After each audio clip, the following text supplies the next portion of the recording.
പ്രിയപ്പെട്ട മാധ്യമപ്രവർത്തകരെ, ജനാധിപത്യ വിശ്വാസികളെ, ഇന്ന് UDF നടത്തുന്ന ഈ പത്രസമ്മേളനത്തിൽ പങ്കെടുക്കുന്നത് കോൺഗ്രസിന്റെ Poonjar block president advocate Satheesh Kumar, കോൺഗ്രസിന്റെ കാഞ്ഞിരപ്പള്ളി ബ്ലോക്ക് പ്രസിഡന്റും ജില്ലാ പഞ്ചായത്ത് അംഗവുമായ ശ്രീ അഡ്വക്കേറ്റ് ജി രാജ്, മുസ്ലിം ലീഗിന്റെ സംസ്ഥാന vice president Shri K Mahin, Kerala കോൺഗ്രസിന്റെ സംസ്ഥാന നിർവാഹക സമിതി അംഗം ശ്രീ സാബു പ്ലാത്തോട്ടം എന്നിവരാണ്.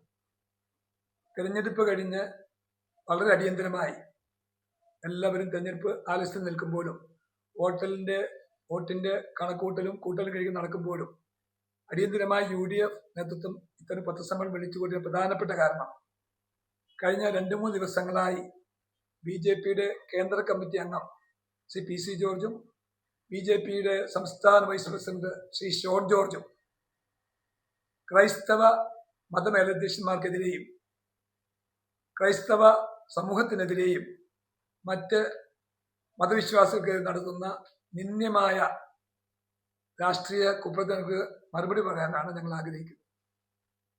തെരഞ്ഞെടുപ്പ് കഴിഞ്ഞപ്പോൾ പൂഞ്ഞാറിലെയും പാലായിലെയും ജനങ്ങൾ ഒരു കാര്യം വ്യക്തമായി മനസ്സിലാക്കി കഴിഞ്ഞു. ഈ 2 നിയോജകമണ്ഡലങ്ങളിലും BJP സ്ഥാനാർത്ഥികൾ 3-ാം സ്ഥാനത്താണ്. പൂഞ്ഞാർ നിയോജകമണ്ഡലത്തിലെ സ്ഥാനാർത്ഥിയായ PC ജോർജിനെ സംബന്ധിച്ചിടത്തോളം അദ്ദേഹത്തിന് എല്ലാ വിശ്വാസവും നഷ്ടപ്പെട്ട ശേഷമാണ് 5-ാമത്തെ പ്രാവശ്യം 5-ാമത്തെ ചിഹ്നവുമായിട്ടാണ് അദ്ദേഹം മത്സരിക്കുന്നത്. UDFിൽ മത്സരിച്ചു, LDFിൽ മത്സരിച്ചു, സ്വതന്ത്രനായി ജനപക്ഷമായി മത്സരിച്ചു, സ്വതന്ത്രനായി മത്സരിച്ചു. ഇത്തവണ 5-ാമത്തെ തെരഞ്ഞെടുപ്പിൽ അദ്ദേഹം BJP ആയിട്ടാണ് മത്സരിക്കുന്നത്. അദ്ദേഹം ഇപ്പോൾ മതപുരോഹിതന്മാരുടെ നേരെ തിരിഞ്ഞിരിക്കുന്നതിന്റെ ഏറ്റവും പ്രധാനപ്പെട്ട കാരണം, ഞാൻ ആദ്യം സൂചിപ്പിച്ചതുപോലെ തെരഞ്ഞെടുപ്പിൽ വളരെ മോശമായ പ്രകടനമാണ് അദ്ദേഹം കാഴ്ചവെച്ചത്. നമുക്ക് എല്ലാവർക്കും അറിയാവുന്നതുപോലെ പൂഞ്ഞാർ ഒരിക്കലും BJPക്ക് വളരാൻ പറ്റുന്ന വിധമുള്ള ഒരു മണ്ണല്ല. മതന്യൂനപക്ഷങ്ങൾക്ക് ശക്തമായ വേരോട്ടവും നന്നായി ചിന്തിക്കുകയും അതിനനുസരിച്ച് പ്രവർത്തിക്കുകയും ചെയ്യുന്ന വോട്ടർമാരുള്ള ഒരു പ്രദേശമാണ് പൂഞ്ഞാർ. അദ്ദേഹം ആദ്യം തെരഞ്ഞെടുത്തത് PFI പോലുള്ള സംഘടനകളെയും SDPI പോലുള്ള സംഘടനകളുമായിരുന്നു. അദ്ദേഹം PFIയുടെ ഒരു സമ്മേളനത്തിൽ പങ്കെടുത്തുകൊണ്ട് ബിസ്മില്ലാഹി റഹ്മാനി റഹീം എന്ന് പറഞ്ഞുകൊണ്ടാണ് അദ്ദേഹം ഒരു യോഗത്തിൽ സമ്മേളനത്തിൽ ആരംഭിച്ചത് തന്നെ. അതിനുശേഷം അദ്ദേഹം SDPIയുടെ കൊടി പിടിച്ചുകൊണ്ട് വളരെ വ്യക്തമായി 2016 തെരഞ്ഞെടുപ്പിൽ ഞാൻ SDPIയുടെ പിന്തുണയുള്ള സ്ഥാനാർത്ഥിയാണെന്ന് പറഞ്ഞുകൊണ്ട് അദ്ദേഹം പ്രസ്താവന നടത്തുകയും അതുമായി മുന്നോട്ട് പോവുകയും ചെയ്തു. ഇതിൽ എന്താ വ്യത്യസ്തമായി 2021 ആയപ്പോൾ ആ ഒരു പിന്നോട്ടുള്ള 5 വർഷക്കാലം ഈ നിയോജകമണ്ഡലത്തിൽ ശക്തമായ സ്വാധീനമുള്ള മുസ്ലിം സമുദായത്തിനെതിരായി നീചമായ കേരളത്തിലെ സംഘപരിവാർ നേതാക്കന്മാർ പോലും നടത്താത്ത ചില പ്രസ്താവനകൾ നടത്തി ഒരു കാരണവശാലും ഈ നിയോജകമണ്ഡലത്തെ നിർണായക സ്വാധീനമുള്ള മുസ്ലിം സമുദായത്തിന് വോട്ട് കിട്ടാതെ വന്നപ്പോൾ അദ്ദേഹം ദയനീയമായി പരാജയപ്പെട്ടു. ഇത്തരത്തിൽ പ്രത്യേകത ഒന്നുകൂടെ കൂടി അദ്ദേഹം MLA അല്ലാതെ നടക്കുന്ന തെരഞ്ഞെടുപ്പായിരുന്നു. മാത്രമല്ല അദ്ദേഹത്തിന്റെ ഏറ്റവും ശക്തി ദുർഗമായി പ്രവർത്തിച്ച മകൻ ഷോൺ ജോർജ് പാല സ്ഥാനാർത്ഥിയായി. അങ്ങനെ വന്നപ്പോൾ അദ്ദേഹത്തിന്റെ സ്ഥിതി വളരെ ദയനീയമായിരുന്നു. കൂടാതെ കൃത്യമായ സമയത്ത് അമിത്ഷായുടെയും BJPയുടെ കേന്ദ്ര നിലപാടിന്റെ അടിസ്ഥാനത്തിൽ FCRA ബില്ലുമായി ബന്ധപ്പെട്ട് അതിശക്തമായ ഒരു സംശയവും അതിശക്തമായ ഒരു ആശങ്കയും ക്രൈസ്തവ മതസമൂഹത്തിലുണ്ടായി. അതിന്റെ കാരണം ഞങ്ങളെല്ലാം ഈ ഇരിക്കുന്ന മുഴുവൻ ആളുകളും പഠിച്ചത്, ഡിഗ്രിയും പ്രീ ഡിഗ്രിയും ഒക്കെ പഠിച്ചത് ക്രൈസ്തവ മതമേലധ്യക്ഷന്മാരും ക്രൈസ്തവ സമൂഹം നടത്തുന്ന Aruvithura college, Pala saint Thomas college ഉൾപ്പെടെ സ്ഥാപനങ്ങളാണ്. സെന്റ് ജോർജ് ഹൈസ്കൂൾ ഉൾപ്പെടെ സ്ഥാപനങ്ങളാണ്. കേരളത്തിലെ നല്ലൊരു വിഭാഗം വിദ്യാഭ്യാസം നടത്തി വരുന്നത് ക്രൈസ്തവ സമൂഹം നടത്തുന്ന വിദ്യാഭ്യാസ സ്ഥാപനങ്ങളിലാണ്. ആ സ്ഥാപനങ്ങളാണ് ഈ സമൂഹത്തിന്റെ വിദ്യാഭ്യാസ മേഖലയിൽ NSSഉം MESഉം പോലെ ശക്തമായി പ്രവർത്തിക്കുന്ന ഒരു വിഭാഗമാണ് അവർ ക്രൈസ്തവ വിദ്യാഭ്യാസ സ്ഥാപനങ്ങൾ. ആ വിദ്യാഭ്യാസ സ്ഥാപനങ്ങൾ ഉൾപ്പെടെ വരുന്ന ഒട്ടേറെ ആതുര സേവനം നടത്തുന്ന ആശുപത്രി ഉൾപ്പെടെ ഒട്ടേറെ പദ്ധതികൾക്ക് പുറത്തു നിന്നുള്ള സഹായം സ്വാഭാവികമായി ലഭിക്കാറുണ്ട്. മുസ്ലിമീങ്ങളും ക്രൈസ്തവരും ഹൈന്ദവരും നമ്മുടെ അമൃതാനന്ദമയ മഠം പോലുള്ള സ്ഥാപനങ്ങളൊക്കെ വിദേശത്ത് നിന്ന് ഫണ്ട് ലഭിക്കാറുണ്ട്. ആ ഫണ്ട് നിയന്ത്രിക്കുന്നതുമായി ബന്ധപ്പെട്ടാണ് അമിത്ഷായും കിരൺ റിജിജുവും കൂടി പുതിയ ബില്ല് കൊണ്ടുവന്നിരിക്കുന്നത്. ആ ബില്ലിന്റെ ആശങ്ക സ്വാഭാവികമായി ക്രൈസ്തവ മതമേലധ്യക്ഷന്മാർ പ്രകടിപ്പിച്ചിട്ടുണ്ട്. കാരണം ചെറിയ സമൂഹങ്ങൾക്ക്, പ്രത്യേകിച്ച് ആതുര സേവനം നടത്തുന്ന, സാമൂഹ്യ സേവനം നടത്തുന്ന സമൂഹങ്ങൾക്ക് വിദേശത്തു നിന്നും സ്വദേശത്തു നിന്നുമായി ആളുകൾ നടക്കുന്ന സംഭാവന മൂലമാണ് പ്രവർത്തിച്ചു വരുന്നത്. അങ്ങനെയുള്ള സ്ഥാപനങ്ങൾക്കെതിരായി അവയെ നിയന്ത്രണത്തിൽ കൊണ്ടുവരുന്നതിന് വേണ്ടിയാണ് കിരൺ റിജിജുവും അമിത്ഷായും മോദിയും കൂടി പുതിയ നിയമം നടപ്പാക്കുന്നത്. ആ നിയമം നടപ്പാക്കിയാൽ സ്വാഭാവികമായും മതന്യൂനപക്ഷങ്ങളെയും നന്നായി പ്രവർത്തിക്കുന്ന ആതുര സേവന രംഗത്ത് നന്നായി പ്രവർത്തിക്കുന്ന സാമൂഹ്യ പ്രവർത്തനം നടത്തുന്ന ഹൈന്ദവ മഠങ്ങളെയും ഹൈന്ദവ സമൂഹത്തെയും ബാധിക്കുമെന്ന് നമുക്ക് എല്ലാവർക്കും ഉറപ്പാണ്. അതുകൊണ്ട് ഏറ്റവും ശക്തമായി പ്രതികരിച്ചത് ക്രൈസ്തവ മതമേലധ്യക്ഷന്മാരായിരുന്നു. അപ്പോൾ അവരുടെ പ്രതിഷേധം ഇതുമായി ബന്ധപ്പെട്ട് മുന്നോട്ട് നീങ്ങിയപ്പോൾ ഷോൺ ജോർജും കേരളത്തിലെ BJP നേതാക്കന്മാരും അമിത്ഷായെ ചെന്ന് കണ്ട് അദ്ദേഹത്തെ ബോധ്യപ്പെടുത്തി ഈ ബില്ല് താൽക്കാലികമായി മാറ്റിവെക്കണമെന്ന് ആവശ്യപ്പെട്ടു എന്നാണ് അവർ പറയുന്നത്. ഷോൺ ജോർജിന്റെ പ്രസ്താവന നമുക്ക് എല്ലാവർക്കും തിരികെ വരാതെ ഒരു കാര്യമാണ്. ഞാൻ ഇനി അമിത്ഷായോട് എന്ത് പറയും? കേരള ജനങ്ങളോട് ചോദിക്കുന്ന ചോദ്യമാണ്. ഞാൻ ഇനി അമിത്ഷായോട് എന്ത് പറയും? അമിത്ഷായോട് വിധേയത്വം ഷോൺ ജോർജിന് മാത്രമേ ഉള്ളൂ.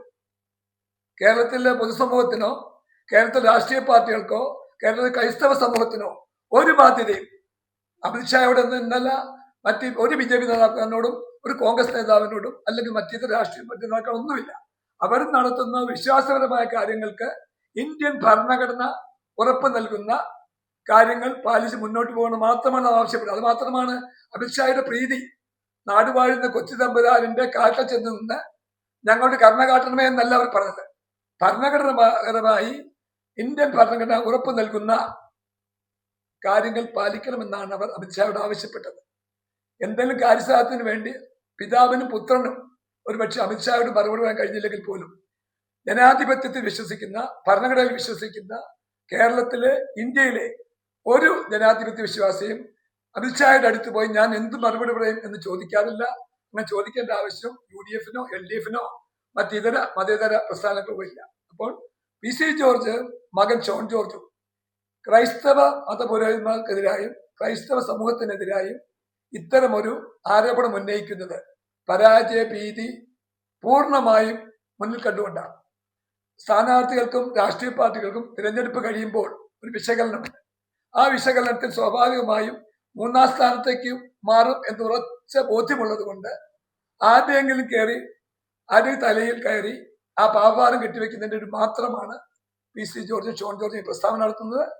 ഇന്ത്യൻ നാഷണൽ കോൺഗ്രസും UDF-ഉം അതിശക്തമായി PC ജോർജിന്റെയും ഷോൺ ജോർജിന്റെയും വാദങ്ങളെ ഖണ്ഡിക്കുന്നു, തള്ളിപ്പറയുന്നു, അതിശക്തമായി ഇതിൽ പ്രതിഷേധിക്കുന്നു. മാത്രമല്ല കേരളത്തിലെ എല്ലാ മതസമൂഹങ്ങൾക്കും, ക്രൈസ്തവരായാലും മുസ്ലിം ആയാലും ഹൈന്ദവരായാലും അവരുടെ നേരെ ഭരണപക്ഷത്തിന്റെ എന്തെങ്കിലും ആക്രമണം ഉണ്ടായാൽ അതിശക്തമായി അവരോടൊപ്പം ചേർന്ന് നിന്നുകൊണ്ട് ജനാധിപത്യ മര്യാദ പാലിച്ചും ഭരണഘടന പാലിച്ചും അതിശക്തമായി ഈ വിഷയത്തിൽ ക്രൈസ്തവ സമൂഹത്തിനോടൊപ്പമാണ് UDF-ഉം പൂഞ്ഞാതിമഠത്തിലെ ഐക്യജനാധിപത്യം പറയാൻ ആഗ്രഹിക്കുന്നു.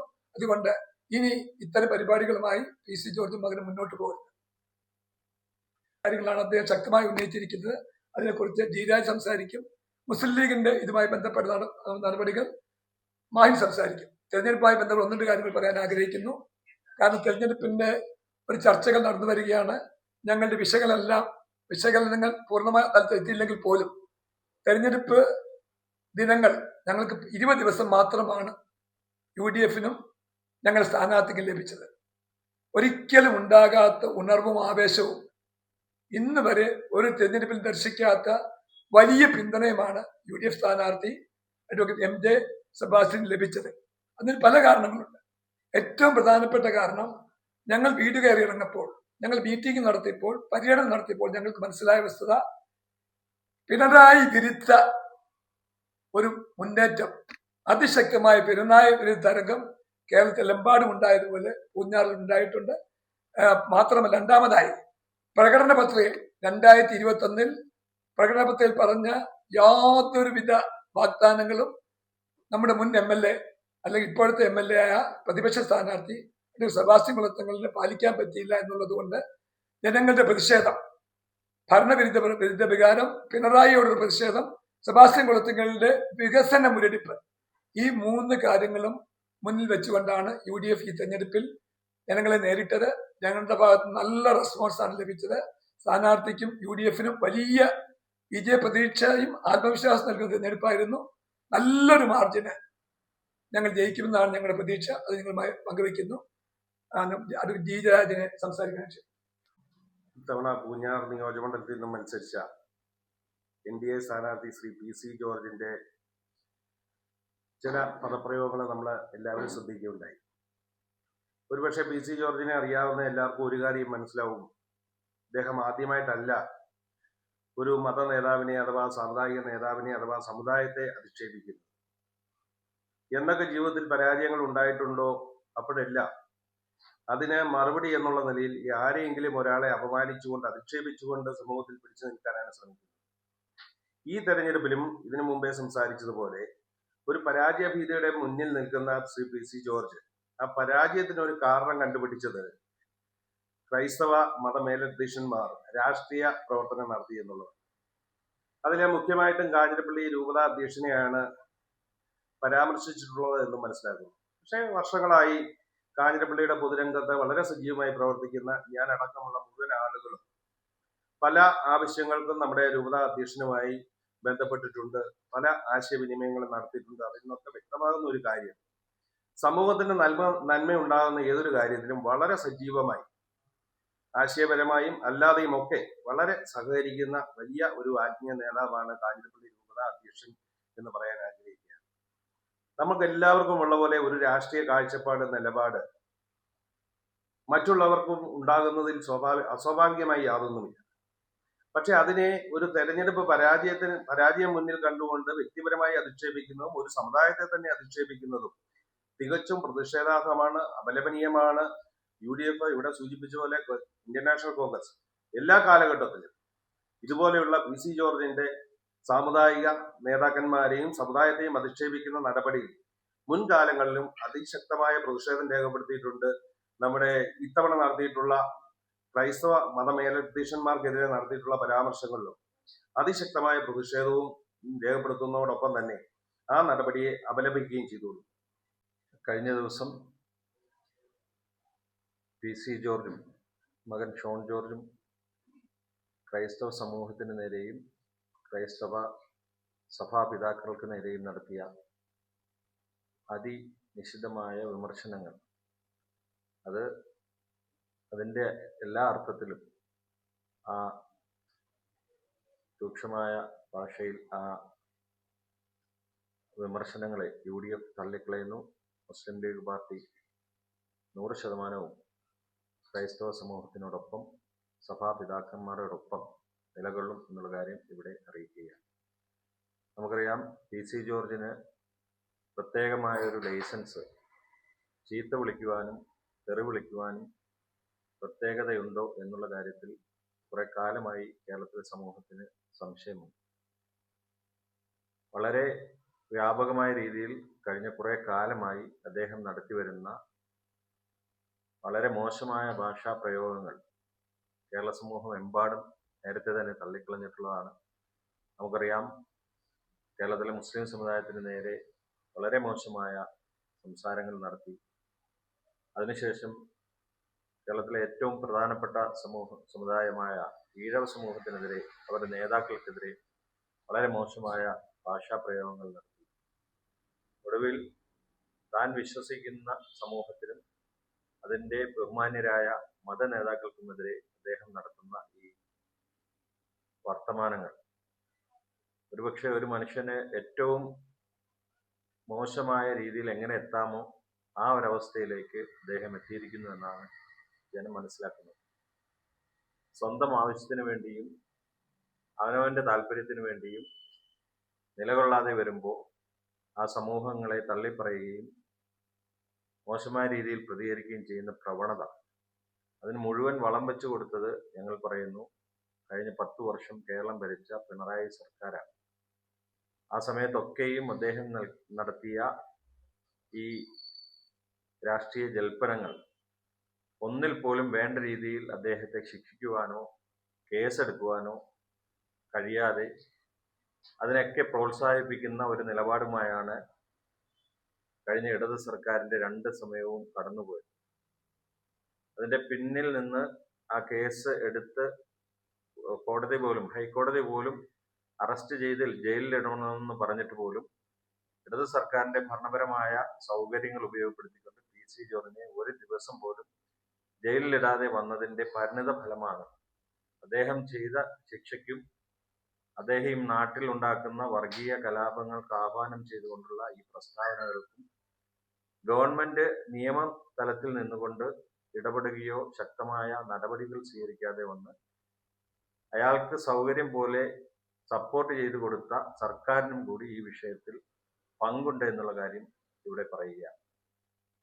നമുക്കറിയാം, ബഹുമാന്യനായ യശശരീരനായ മുൻ മുഖ്യമന്ത്രി ഉമ്മൻചാണ്ടി സാറിനെ, PC ജോർജിന്റെ രാഷ്ട്രീയ ഗുരുക്കളായ KM മാണി സാറിനെ, PJ ജോസ് സാറിനെ ഉൾപ്പെടെയുള്ള രാഷ്ട്രീയ നേതാക്കളെ, കേരളം ആദരിക്കുന്ന രാഷ്ട്രീയ നേതാക്കളെ വളരെ മോശമായി സമൂഹത്തിന് മുമ്പിൽ ചിത്രീകരിച്ച ഒരു മാന്യ വ്യക്തിയാണ് ഈ ജോർജ് എന്ന് നമുക്കൊക്കെ അറിയാം.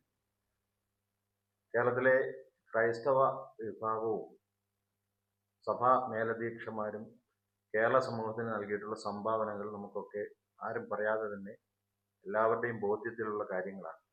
കേരളത്തിൻ്റെ ആരോഗ്യരംഗത്ത്, കേരളത്തിൻ്റെ വിദ്യാഭ്യാസ രംഗത്ത് എല്ലാ മതവിഭാഗങ്ങൾക്കും അവസരം നൽകുന്ന രീതിയിൽ വലിയ സ്ഥാപനങ്ങൾ കെട്ടിപ്പടുക്കുകയും അത് കേരളത്തിലെ മലയാളികൾക്കെമ്പാടും അവരുടെ ജീവിതത്തിൽ വലിയ ഗുണം ചെയ്യുന്ന സേവനങ്ങൾ ചെയ്യുകയും ചെയ്ത വലിയ മിഷനറി പ്രവർത്തനങ്ങൾ നടത്തുന്ന സഭാ സമൂഹത്തിനെതിരെ, ഇതിൻ്റെ മതമേലധ്യക്ഷന്മാർക്കെതിരെ നടത്തുന്ന ഇത്തരം ജൽപ്പനങ്ങൾ ഒരു കാരണവശാലും കേരളം അംഗീകരിക്കില്ല.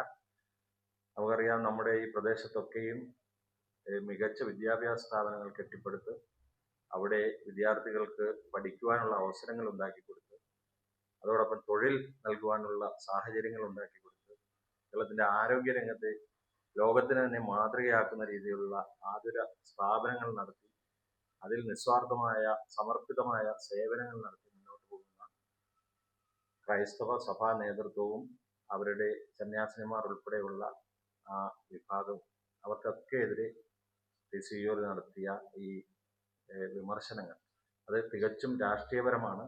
BJP എന്ന് പറയുന്ന ഒരു പ്രസ്ഥാനത്തിൽ ചേർന്ന് നിന്നുകൊണ്ട് അവർക്ക് അനുകൂലമായി നിന്നില്ലെന്നുണ്ടെങ്കിൽ ഞങ്ങൾ തീർത്തു കളയും എന്നുള്ള രീതിയിലുള്ള വർത്തമാനങ്ങളാണ് ഇവർ പറയുന്നത്.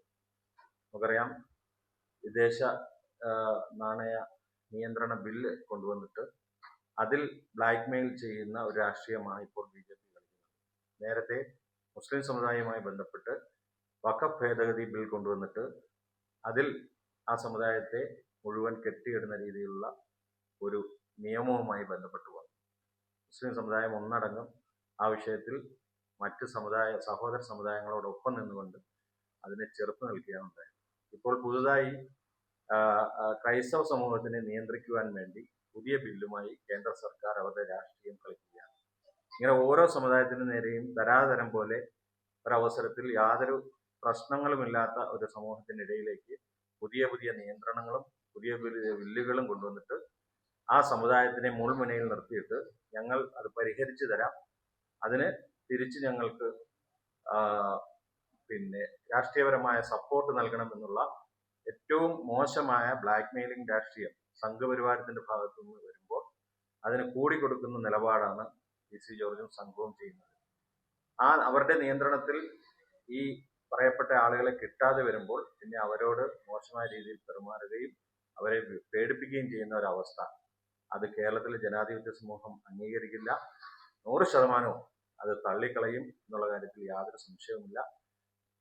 എല്ലാ അർത്ഥത്തിലും ഐക്യ ജനാധിപത്യ മുന്നണിയുടെ എല്ലാ ഘടകകക്ഷികളുടെയും കേരളത്തിന്റെ പൊതുസമൂഹം ഒന്നാകെയും ജനാധിപത്യ വിശ്വാസികളുടെയും പിന്തുണയും സപ്പോർട്ടും ഈ കാര്യത്തിൽ കേരളത്തിലെ ന്യൂനപക്ഷ വിഭാഗങ്ങൾക്കുണ്ടാവും, ക്രൈസ്തവ മത നേതാക്കൾക്കുണ്ടാവും എന്നുള്ള കാര്യം അറിയിക്കുകയാണ്.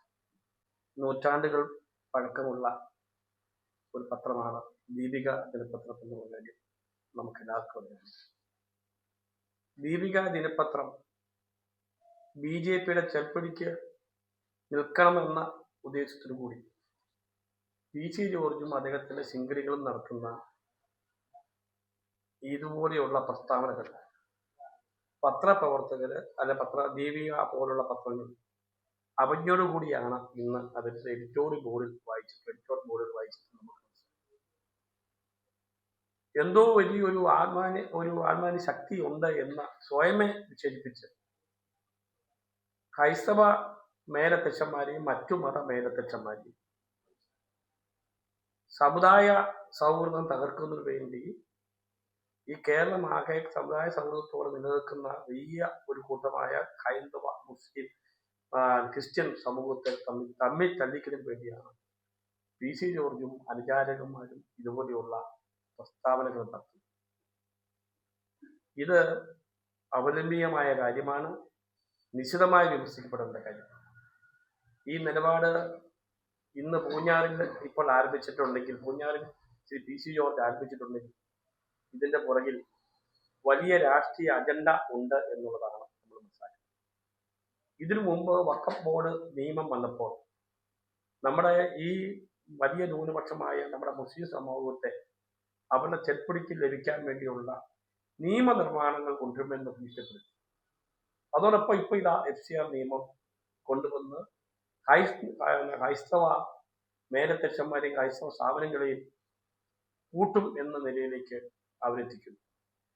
തുടർന്ന് അവർക്ക് വീണ്ടും വരാം. നമുക്ക് ഹിന്ദു സമുദായത്തിന്റെ കീഴിലുള്ള സമൂഹത്തെയും ഇതുപോലെ ചെൽപ്പിടിക്ക് നിർത്താൻ വേണ്ടി അവർ ശ്രമിച്ചു. പക്ഷെ ഇങ്ങനെയുള്ള രാഷ്ട്രീയ കോമാടത്തരം ഒരു ബ്ലാക്ക് മെയിൽ രാഷ്ട്രീയത്തിന്റെ ഭാഗമായി തന്നെയാണ് ഇതിനെ കാണുന്നത്. പൂഞ്ഞാറിലെ വലിയ അധോലോക കാര്യങ്ങളിൽ നിയന്ത്രിച്ച പാരമ്പര്യമുള്ള ആൾക്കാരാണല്ലോ നമ്മുടെ MLA ആയ PC ജോർജും കൂട്ടാളികളും. അവർക്ക് ഇപ്പോഴും ആ ബ്ലാക്ക് മെയിൽ രാഷ്ട്രീയം നടത്തി സ്വന്തം നിലനിർത്താനുള്ള നീക്കങ്ങളായിട്ടാണ് ഇതിനെ നമ്മൾ കാണുന്നത്.